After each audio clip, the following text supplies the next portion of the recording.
marami na nga nagsasabi na naka-jackpot nga daw itong si Coach Tim Cone sa player na ito.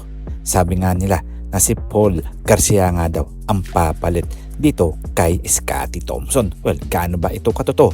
Yan ang pag-uusapan natin ngayong araw na to. Impresibo nga nagpakita nga itong si Paul Garcia na 7 points sa Barangay Ginebra. Well, unang laro niya pa lang yan dahil nga dumayo nga sila dito sa Taiwan.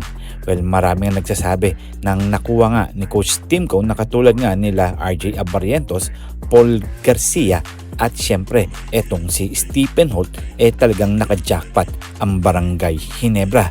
Well, sa nakikita ko mukhang naka-jackpot nga naman talaga ang coach na si Coach Tim Cone dahil sa ipinakita na impresibo na 3 player na rookie ng Barangay Ginebra. Well, sabi nga nila dyan na si Paul Garcia nga daw ang papalit dito kay Scottie Thompson dahil nga sa ibinigay na numero na 6. Well, kung sa makikita nyo talagang mala Scottie Thompson nga ang laruan nito at magaling at masipag pa at mataas din tumalon. Well, kung makikita nyo, isa nga si Coach Tim Cone sa natutuwa at pati na rin itong si Al Francis Chua at binigyan na rin nga daw ng panibagong kontrata itong si Garcia. Well, kayo, ano kaya ang masasabi ni Coach Tim Cone dito pati na rin ang mga fans? Well, pasok kaya sa sistema ni Coach Tim Cone si Paul Garcia pati na rin sila RJ Abarrientos at Stephen Holt?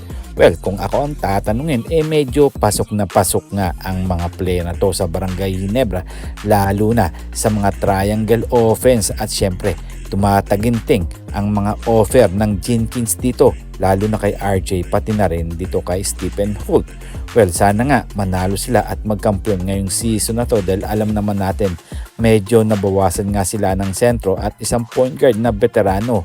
Well, pwede na itong si Stephen Holt pati na rin si RJ Abarrientos sa Barangay Ginebra at nadagdagan pa ng mga bagong rookies. Kayo, ano ang inyong masasabi dito? Magkomento lang kayo.